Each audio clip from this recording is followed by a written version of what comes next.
अमेरिकेने इराकमधील नागरिकांवरची प्रवेशबंदी उठवली आहे। राष्ट्राध्यक्ष डोनाल्ड ट्रम्प यांनी कट्टरपंथीय मुस्लिमांचा प्रवेशबंदीबद्दलचा सुधारित निर्णय काल जाहीर केलेला आहे आणि त्यानुसार केंद्र प्रवेशबंदीत अनेक सुधारणा करण्यात आलेल्या आहेत। इराकवरची बंदी उठवण्यात आली असली तरी Iran, Libya, Sudan, Syria, Lebanon या ठिकाणी, येमेन या ठिकाणी, त्याचबरोबर सोमालिया या 6 देशांवरची बंदी कायम ठेवण्यात आलेली आहे। पण ही बंदी केवळ व्हिसा नसलेल्या व्यक्तींसाठीच असेल।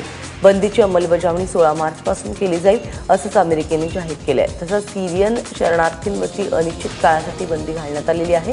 यंदाच्या वर्षी अमेरिकेमध्ये केवळ 50,000 शरणार्थींचाच आश्रय त्यांना दिला जाईल असं या निर्णयातून स्पष्ट केलं जात आहे। त्यामुळे जगभरातून टीकेची झोड उठल्यानंतर डोनाल्ड ट्रम्प यांनी आपल्या निर्णयामध्ये सुधारणा केल्याचं चित्र आहे।